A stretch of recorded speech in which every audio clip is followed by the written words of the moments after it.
Bonjour, nouveau numéro de Counterviews, l'émission qui pose les questions qui dérangent. Aujourd'hui, un sujet d'actualité avec cette question, l'économie et l'écologie sont-elles incompatibles? Bonjour Pierre Abadi. Bonjour David. Alors on vit la pire récession de l'histoire moderne, post-temps de guerre, pour cause de confinement évidemment et de pandémie. Et là on a beaucoup de gouvernements en ce moment qui s'interrogent sur la meilleure façon de relancer leur économie et l'activité. Et donc cette question, est-ce qu'on peut vraiment concilier l'urgence économique et l'urgence écologique? Souvent les partisans de l'un et l'autre s'opposent assez violemment d'ailleurs. Oui, complètement. Donc en fait, jusqu'à présent, lorsqu'on parlait de climat, on voulait faire les choses pour le climat.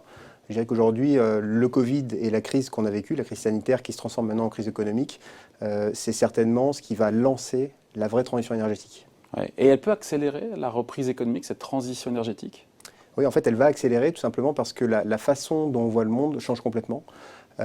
Jusqu'à présent, on parlait d'un risque climatique et on voulait faire des choses pour éviter quelque chose qui se passerait dans longtemps. Et donc il y a une prise de conscience, parce qu'on a vu quasiment une centaine de dirigeants prendre la parole ces dernières semaines pour défendre justement une sortie de crise verte. Et là on se dit, on y voit quoi? On y voit de l'affichage, on y voit, alors le terme est assez galvaudé, mais du greenwashing, où il y a une vraie prise de conscience qui était là avant, mais qui s'est accélérée avec le Covid. En fait, ce n'est pas une prise de conscience, c'est une vraie réponse. Tous ces gens en fait, sont retrouvés dans un système où finalement leur supply chain s'est arrêtée. Leur supply chain s'est arrêtée et donc leur activité s'est arrêtée, donc leurs revenus se sont arrêtés et aujourd'hui les sociétés ont été en difficulté. Mais ce n'est pas lié à l'environnement, c'est lié à une pandémie sanitaire. C'est pas lié à l'environnement, mais maintenant il faut qu'ils y répondent. Et en fait quand ils y répondent, ils disent d'accord, comment je rends mon système plus résilient? En rendant notre système plus résilient, en fait il va falloir le relocaliser. Relocaliser son système, avoir un système plus circulaire, avoir quelque chose qui finalement est plus local, plus circulaire et plus résilient. En fait, c'est quelque chose qui est aussi compatible avec le climat. Donc, ils nous disent pour la première fois, on ne va pas faire des investissements pour le climat.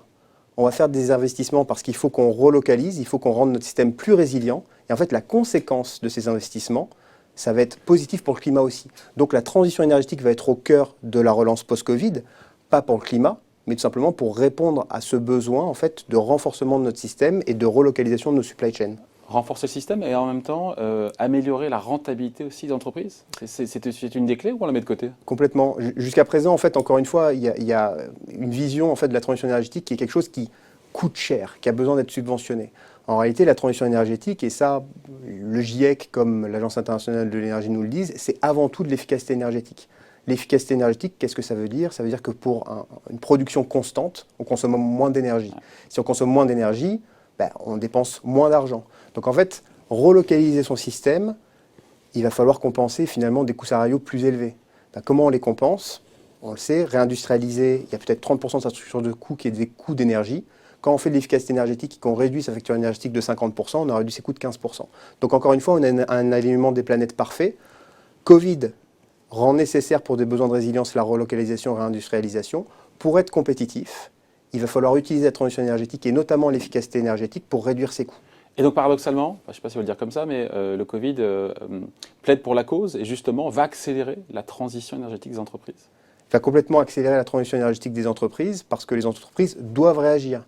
Pour la première fois, on ne rentre pas dans un engagement de long terme en 2050 ou 2100 pour limiter le réchauffement à 1,5 degré. On parle de survie des entreprises et de modification de leur fonctionnement propre.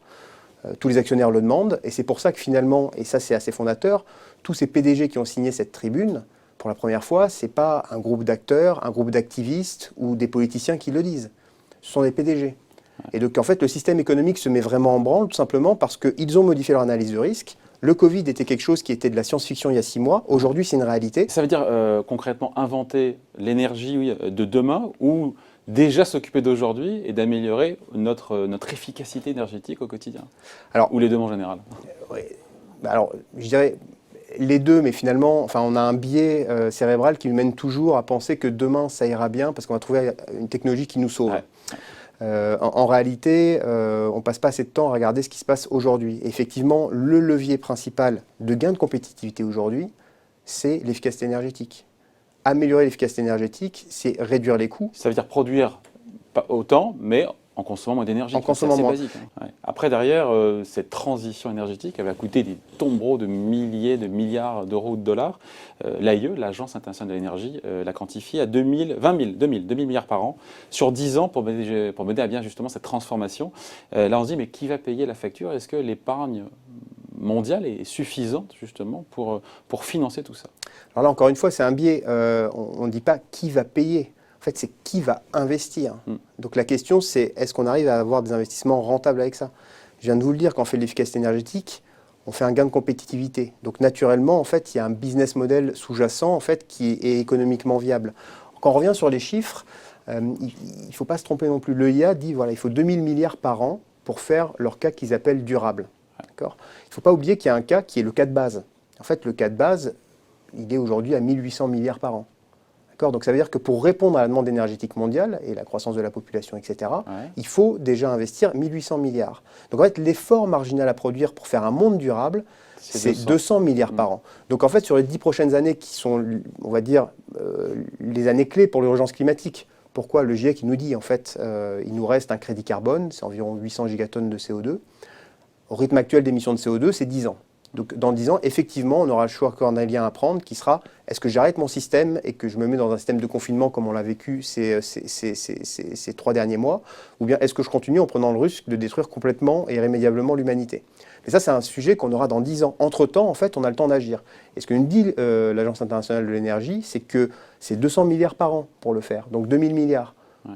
Quand on revient sur les chiffres de l'épargne en France aujourd'hui, ce qu'il y a sur les livrets A, ce qu'il y a sur les comptes de dépôt et sur l'assurance vie, c'est 3200 milliards. En fait, une fraction de l'épargne française seule peut résoudre en fait, l'effort marginal dont on a besoin pour arriver dans le cas durable. En investissant dans quoi, j'ai envie de dire concrètement? C'est des PME? C'est dans quel type de groupe? Dans quel type de secteur? On a dit que c'était d'abord l'industrie et le bâtiment, mais via quelle entreprise? Alors en fait, notre système économique, il fonctionne, il va continuer à exister. Donc il y a toutes les activités qui, lorsqu'elles fonctionnent, aujourd'hui elles fonctionnent avec un système qui repose à 85% sur du fossile. Donc à chaque fois qu'on produit, qu'on consomme, on émet du CO2. Donc la première étape, c'est effectivement réduire finalement la consommation par unité de PIB ou par unité de production. Et ça, c'est toute industrie confondue. Donc où est-ce qu'il faut finalement router cette épargne? Il faut aller capturer cette épargne pour l'investir au bilan des entreprises, qui sont souvent des PME, qui vont proposer des services à ces gros consommateurs. Donc pour boucler la boucle et revenir à la question de départ, Pierre Abadie, opposer écologie, économie, c'est un non-sens, c'est une erreur? En fait, c'est une erreur et je dirais même plus qu'aujourd'hui, en fait, pour être rentable, il faut être durable et la crise du Covid, elle nous le montre. Mais j'ajouterais aussi que pour être durable, il faut être rentable. Sinon, finalement, la boucle n'est pas bouclée. C'est la question de la poule et de l'œuf. C'est la question de la poule et de l'œuf. Mais là, finalement, le Covid cristallise une situation qui, finalement, lance une dynamique de vraie transition pour des raisons économiques. Et ça, c'est la première fois que ça arrive. Merci beaucoup, Pierre. Mais merci à vous. Et rendez-vous très vite pour un nouveau numéro de Counterviews.